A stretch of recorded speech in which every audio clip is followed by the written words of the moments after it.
Sa pagtutulungan ng kagawaran ng edukasyon at kagawaran ng kalusugan, narito ang karagdagang 177 public schools na makikilahok sa pilot implementation ng face-to-face classes.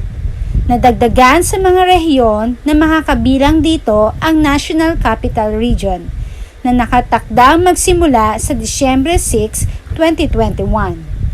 Ang mga nadagdag pang rehiyon ay magsisimula ng kanilang face-to-face classes sa iba't ibang petsa sa loob ng taong ito. Ang mga bagong paaralan na lalahok sa pilot run ay pumasa sa iba't ibang safety assessment na isinasagawa ng DepEd at DOH.